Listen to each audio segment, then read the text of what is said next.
Assalamualaikum warahmatullahi wabarakatuh. Perkenalkan, nama saya Daniel Fareza dengan NIM 211010116. Di sini saya akan menjelaskan materi terkait resume yang telah dilakukan pada pertemuan Open Run 3 minggu yang lalu. Oke, langsung saja. Untuk outline sendiri itu ada dibagi menjadi 4. Yang pertama yaitu mengenai pengenalan dari jaringan 5G, kemudian ada perkembangan dari radio access network, yang ketiga ada regulasi dari Open RAN, dan yang keempat mengenai tata kelola Open RAN di Indonesia. Nah, untuk pengenalan 5G sendiri, 5G atau Fifth Generation itu adalah sebuah istilah yang digunakan untuk menyebut generasi kelima sebagai fase berikut dari standar telekomunikasi seluler melebihi standar 4G. Nah, 5G ini didasari oleh orthogonal frequency division multiplexing atau bisa disebut OFDM. Air interface 5G itu baru dapat lebih meningkatkan OFDM untuk memberikan tingkat fleksibilitas dan skalabilitas yang jauh lebih tinggi. Kemudian untuk generasi seluler itu diawali pada generasi pertama atau 1G itu pada tahun 1980, kemudian 2G di tahun 1990, ada 3G di tahun 2000, 4G di tahun 2010, 5G yang sekarang sedang dikembangkan itu berarti di tahun 2020. Nah, untuk generasi seluler selanjutnya itu ada 6G itu pada tahun 2030. Kemudian dari 5G sendiri itu memiliki key teknologi atau teknologi utama. Yang pertama adalah scalable OFDM, di mana penerapan OFDM ini itu lebih fleksibel sehingga data atau throughput yang dihasilkan itu semakin tinggi. Kemudian ada advanced channel coding yang dapat memberikan eh, sebuah perlindungan terhadap bit-bit yang dikirimkan nanti. Kemudian ada Massive MIMO, di mana untuk jumlah antena atau pemancar dari jaringan 5G itu lebih banyak dibandingkan eh, jaringan sebelumnya. Kemudian ada Mobile Millimeter Wave. Nah, Mobile Millimeter Wave sendiri itu merupakan eh,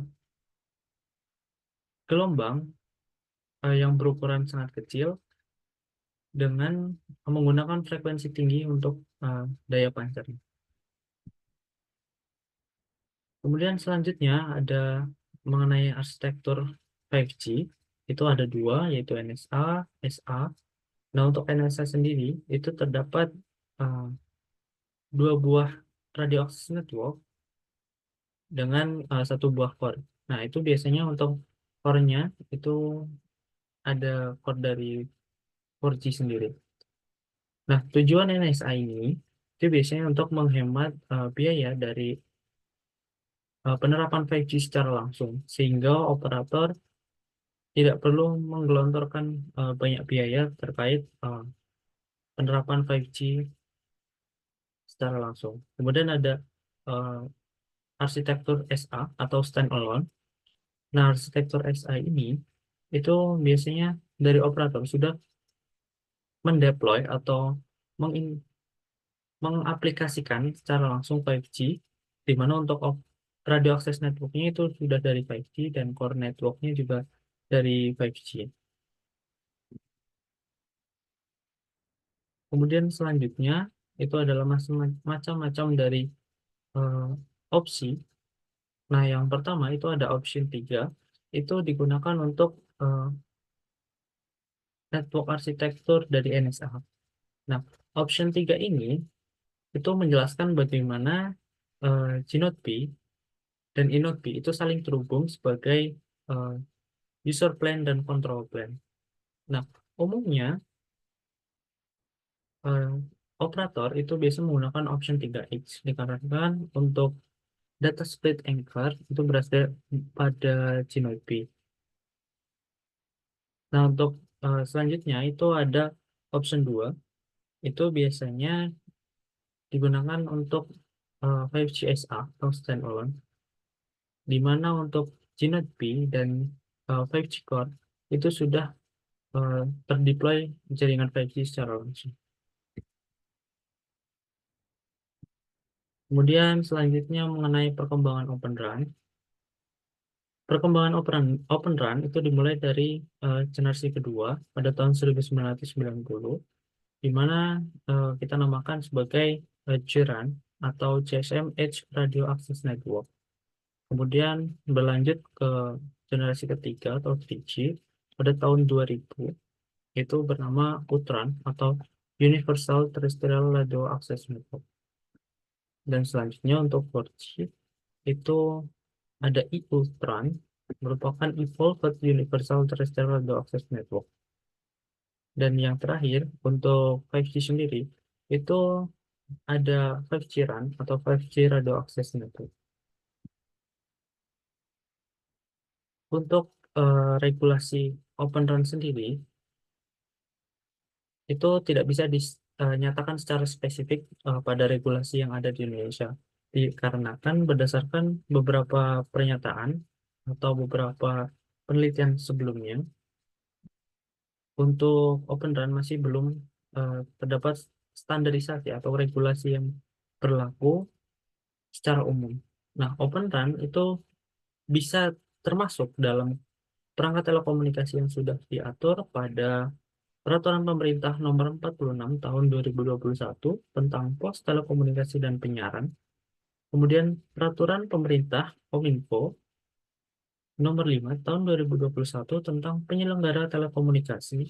Dan yang ketiga, Peraturan Kominfo Nomor 7 Tahun 2021 tentang Penggunaan Spektrum Frekuensi. Nah, istilah lain yang serupa dengan Open RAN yaitu RAN Merdeka atau 5G Merdeka itu termasuk dalam perangkat telekomunikasi. Nah, kemudian untuk regulasi radio access network itu kita dapat mengacu ke dalam sebelum terda eh, maaf, sebelum adanya regulasi yang berlaku, itu setiap perangkat telekomunikasi itu harus mendapatkan kelulusan uji layak operasi. Nah, uji layak operasi ini merupakan peraturan-peraturan terkait standar teknis alat, yaitu diatur dalam Peraturan Menteri Kominfo Nomor 13 Tahun 2021 tentang Standar Teknis Alat Perangkat Telekomunikasi Standar LPI dan IMT 2020. Kemudian ada Peraturan Dirjen STPPI Nomor 5 Tahun 2021 tentang Standar Teknis Perangkat Base Station.